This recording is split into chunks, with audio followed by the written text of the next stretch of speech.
Hello beautiful souls, and welcome to my channel, or welcome back. If you've been here before, my name is Sanja, and today we're going to be discussing a bit of a sensitive topic. Excuse me that I'm a bit on the side, but there's like this little thing here, my third eye is opening, so I'm gonna move a bit. I hope that's okay. Today I'm gonna be filming a video in memory of my grandfather who passed away 21 years ago. And you know, he was the heart of the family and our angel, now an angel we can call by name, and a father figure to me in a way. So it's really, you know, when I was younger, I was really asking all these questions like why is this happening to this person, and why is he leaving us, and all this. Maybe you have the same questions, and maybe, you know, you're asking yourself, what is death? And you can't make sense out of anything that you've heard before. I'm not trying to make this a new religion or new belief system, or this isn't something that I came up with.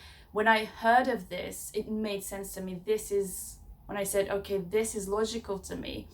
I never believed in God that gives you unconditional love and then can punish you to eternal hell, or, you know, nothing of that makes sense to me. And if you're asking the same questions, and if you have a belief that is not serving you, that it's not, you know, you want to find something, and maybe this will help. I'm only sharing my experiences, you know, because maybe it can help someone, not to try and make you believe that this is something that you should believe. I think it should resonate with you, and it should really help you. Just for me, it was so, when I found out about this, I'm like, this is logical to me. You know, the like unlogical stuff that is with it, but it actually makes sense. And, you know, if you're afraid of death, or you're asking, again, all these types of questions, you're trying to avoid it, I'm going to share my experiences, what I believe, what I found out, and again, maybe it will help you. Starting from the beginning, again, 21 years ago when my grandfather passed away, I was really young, and I was just about to turn 8 years old. And in one moment, I remember I actually stood in one of the bedrooms, and I was thinking, oh my God, if you do exist, bring him back. But if you know, if you don't do this, I'm never gonna believe in you again. And I was so, obviously he didn't come back. Then I was mad. I was thinking, why did he leave us? Why did he do this to us? Like, he should have stayed, because he was always type of the person that if someone even had advice, they would go to them. It was like a private session. He also taught me when I was younger to, you know, the toys that I'm not using anymore, or not using as much, to, you know, we would pack it in a sack, and then he would give it to kids that, you know, are less fortunate and maybe can't afford toys. You know, he always would teach us stuff like this. And, you know, for a person like that, I was always smiling, that can always make you laugh, that can always cheer you up, they can give you a solid advice, not just to me, even to my grandmas, to everyone. And then when he passed away, he passed away from cancer, and he always said he's not gonna live to see the second millennium, which we were like, why wouldn't you? But again, what you believe comes true. I mean, that's your reality, and that actually is what happened. I was also afraid of nines for a long period of time, because it happened on 9th of this September, which is the 9th month in a year, 1999.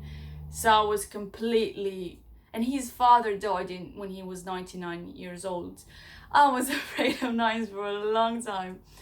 And again, you ask these sort of questions. I was young, but because of that happened, I tried to search at the other religions. Again, didn't make much sense, nothing there.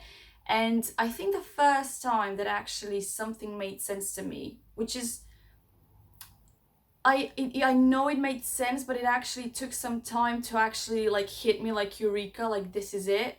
Although could have been the same moment, but I do remember reading a book, Dying to Be Me. Oh my god, I think it's called like that. Dying to Be Me, from Anita Moorjani. I think that's how you pronounce it.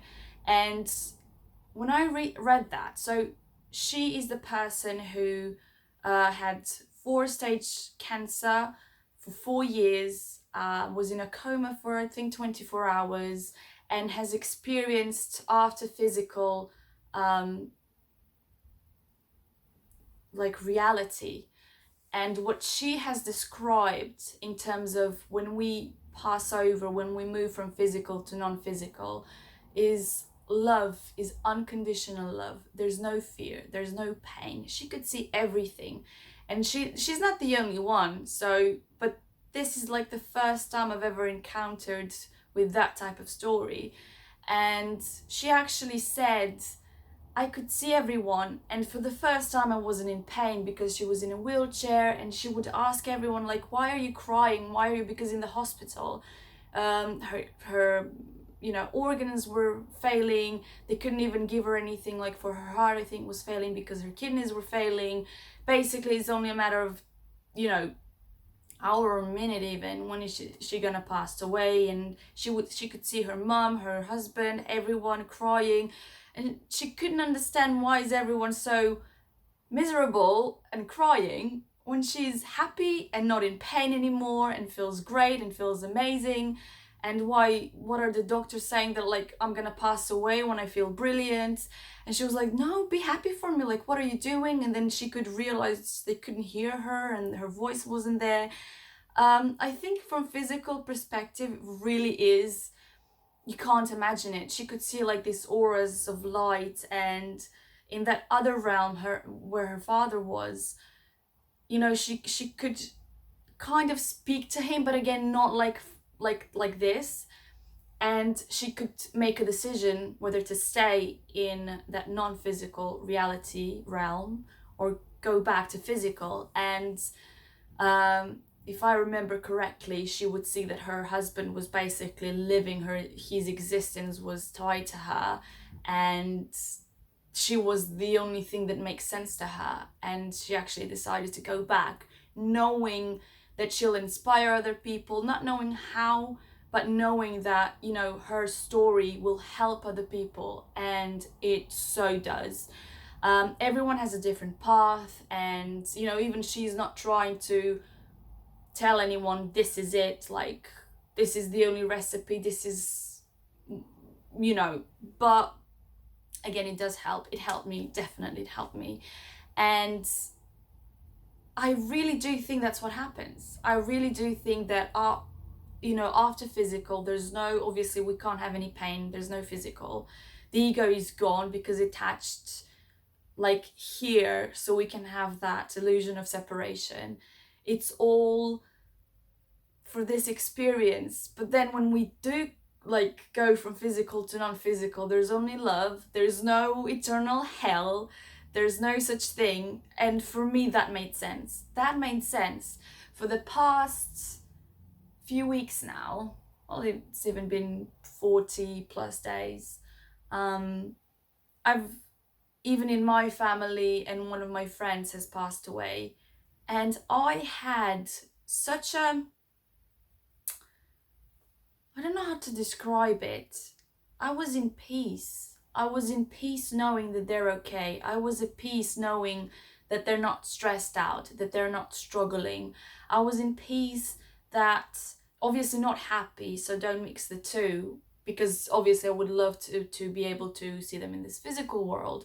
But I was in peace knowing that they're experiencing pure love, that the ego is gone, the fear is gone, the pain is gone, everything. It's just that love, happiness, pure joy is what's left, the worthiness. And when my grandfather passed away, I still remember my mom putting the phone down. They called her from the hospital, she telling me that he passed away. And I mean, my whole world, I can only imagine her as just, I think the whole family basically. Again, he was just that type of a person. and not knowing why he left. And then when I heard in one moment that we choose to leave, I'm like, why did you go? Why did you choose to leave us all? But then afterwards, studying more and more, I also heard that, well, read or heard, gone, it's the mix of both for everything that I'm telling you about, that, you know, if someone can pass away and they can see everything, there's no time, there's no space, they can see everything.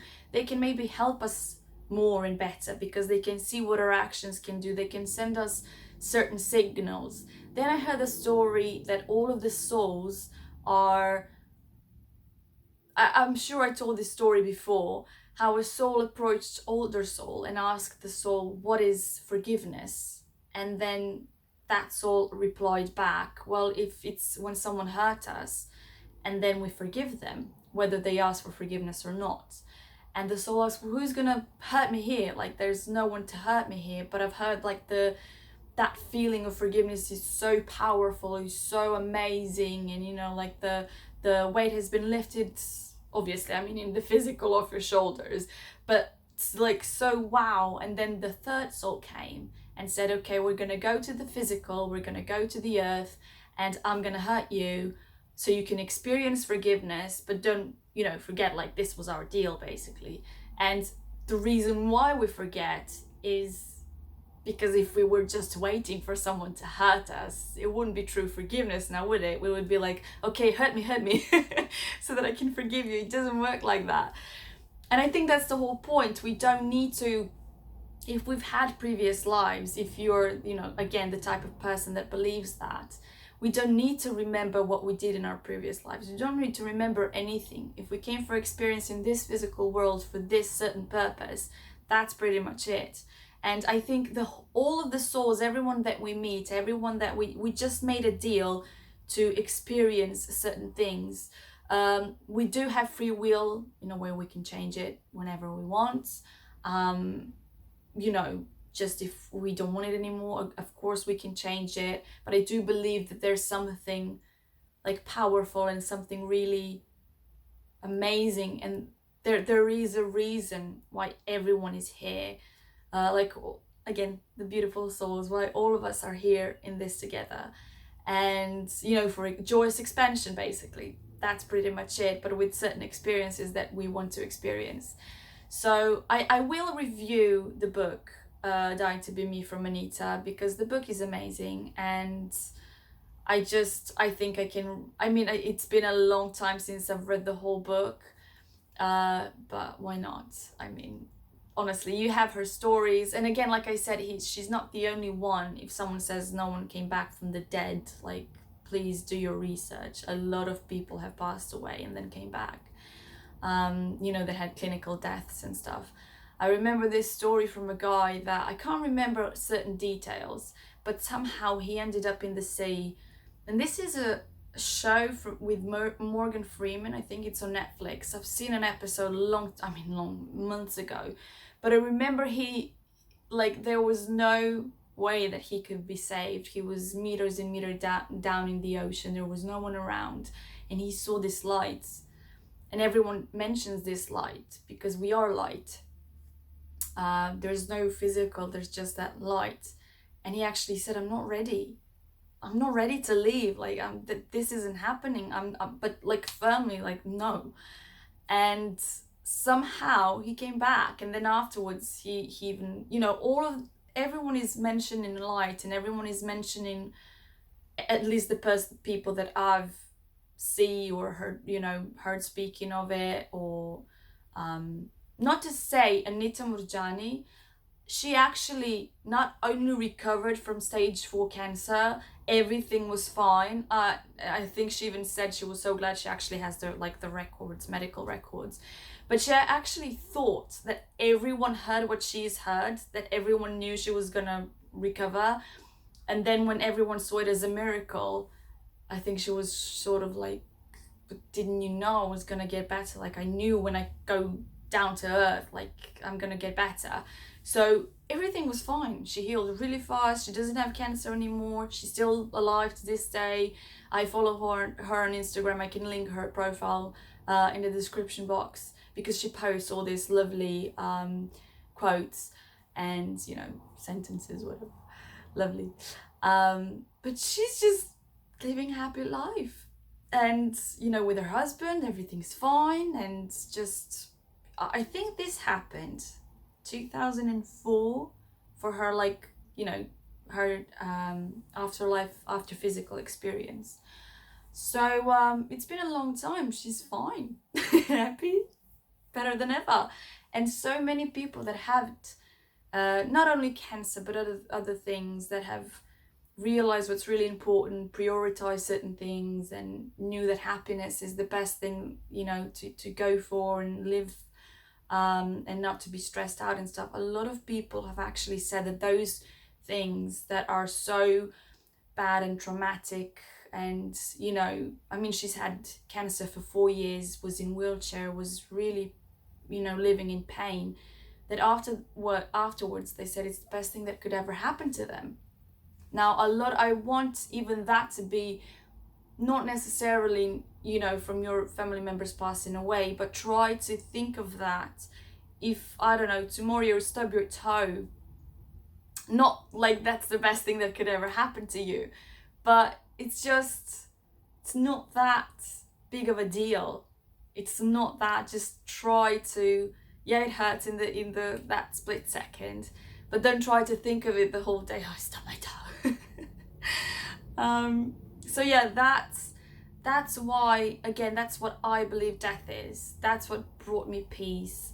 If you have, again, I'm not saying this woman, actually, one woman, different one, said, I would rather live my whole life thinking there's God, and then realizing at the end that there isn't, than thinking that there isn't, and then in the end realize that there is.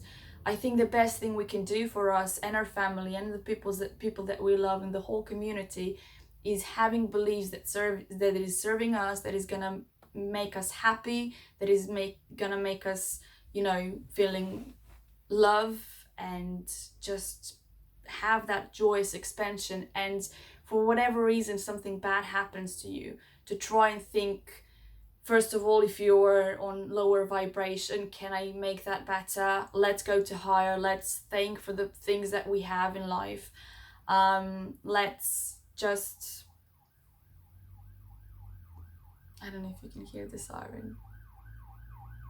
Whenever I hear the siren, I always think, thank God everyone that I love is fine. Yeah, I want to as well mention, I always want to mention something else. It's okay to, you know, mourn. It's okay to miss a certain person. I think we can still communicate, but in order for us to communicate a bit differently, we should raise our vibration, because they're on high vibration. They don't have fears anymore. They don't have pain. They don't have struggles. They don't have fear. I don't know if I said fear.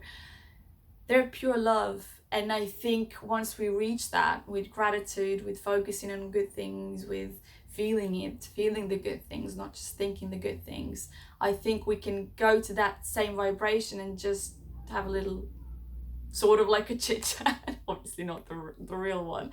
You can always ask for signs. That's what I do. Whenever someone passes away, not every time, but, you know, from time to time, sometimes think, okay, send me this type of a signal. And you can think of, I don't know, a ladybird or whatever it is that you want. And it doesn't even have to be that day or in the next 5 minutes. It depends on your vibration. It could be in a week. But just, you know, focus on that and trying to see, because I think they are sending us these little signals constantly. But if we're not on the same vibration, we're not going to see it. And I think that's why it's so important to raise your vibrations and just think and feel the love and happiness. It's when you lose someone that you love, it's okay to feel sad. It's okay to cry if you need to cry. It's okay to lay in bed all day.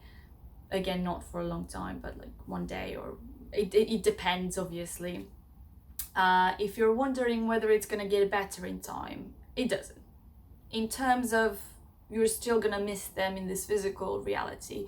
The only thing that happens in time is that you don't focus on that, what has happened, and them being on, and you just think about other things more, so you don't focus on that as much, and you don't heal in that sort of way that, you know, they say time heals. I think from that point of view, I don't think there's nothing to heal from. If you're sad about losing someone from this physical reality, it's only means that you love that person, and you just wish that you could hug them, that you can speak to them like this, that you can, you know, just experience physical with them. So I don't think that in time it gets better. You just don't think about it as much as you do in the beginning, you know, since, you know, that day one that person is missing.